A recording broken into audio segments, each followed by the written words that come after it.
Kilo సరిపోద్ది. ఎక్కువ వేసినా నష్టం ఏం లేదు, ఎందుకంటే అది కాంపోస్టే కదా, ప్యాడ్.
సోలార్ ట్రాప్ కొన్ని లైట్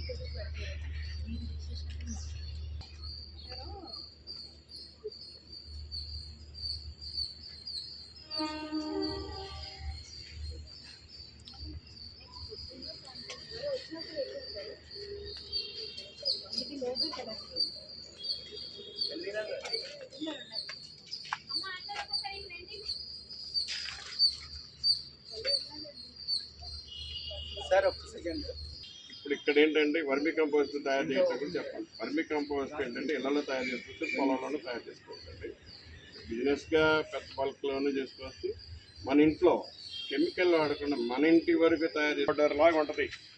ఇందులో వాసన కానీ రుచి కానీ అలాంటి ఏమి ఉంటుందండి. కలర్ అంటే బ్లాక్ కలరు. ఇక జల్లెడ పట్టక ముందు అయితేనేమో మీకు గ్రాన్యుల్స్ కనపడతాయి, జల్లెడ పడితే మాత్రం గ్రాన్యుల్స్ ఉండవు. అదొకటి. రెండోది ఏంటంటే స్క్రీన్ చేయక ముందు ఎర్త్వామ్స్ అందులో ఉంటాయి, స్క్రీన్ చేస్తే ఎర్త్వామ్స్ ఉండవు. మీరు స్క్రీన్ చేయకుండా మీ ఇంట్లో మీరే తయారు చేసుకుంటారు కాబట్టి అది మీకు జీలకర్ర ఉంటుంది కదా, జీలకర్రలాగా ఉంటుంది. అది తీసుకెళ్ళి మీరు వేసుకోండి, ఏ కెమికల్ కొట్టాల్సిన అవసరం ఉండదు. ఒకవేళ పైన డిసీజ్ తిన్నస్తే నీమ్ ఆయిల్ కానీ ఆవు మూత్రాన్ని కలిపి కనుక కొడితే వీలైనది డిసీజ్లు ఏమి ఉండవు. నీమ్ కేక్ మొదల్లో అయితేనే బెటర్ ఆయిల్ కంటే కూడా. సార్ అది ఒకసారి అప్లై ఇట్లా బేసన్ లా తయారు చేసుకొని బాగానే వేయచ్చు. ఒక 2 కేజీలు వేస్తే ఇంకా మంచిగా ఉంది సార్. అలాగే అవసరం లేదు సార్, 1/2 కిలో సరిపోద్ది. ఎక్కువ వేసినా నష్టం ఏం లేదు, ఎందుకంటే అది కాంపోస్టే కదా, పేడ.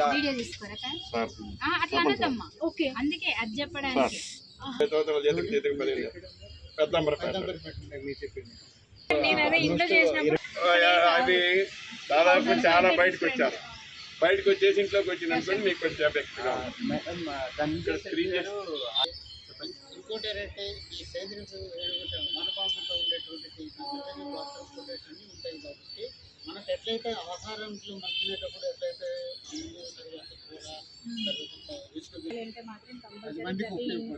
విన్నారు కదండి, మన సీనియర్ హార్టికల్చర్ ఆఫీసర్ ఉద్యాన శాఖలోని చాలా అనుభవం ఉంది మేడం గారికి, మంగళ మేడం. సో నేను గత 5-6 సంవత్సరాలతో మేడంతో ప్రయాణిస్తున్నానండి. ఇటువంటి నేను కూడా ఒక అర్బన్ ట్రైనింగ్ అయ్యి మళ్ళీ నా ఓన్ టెర్రస్ గార్డెన్ డెవలప్ చేసుకున్న అబ్జిగూడలో మీరు రావచ్చండి. ధనంజయ శెట్టి గారు మేము ఇప్పుడే కలిసాము. ఈరోజు మేము ఆయనతో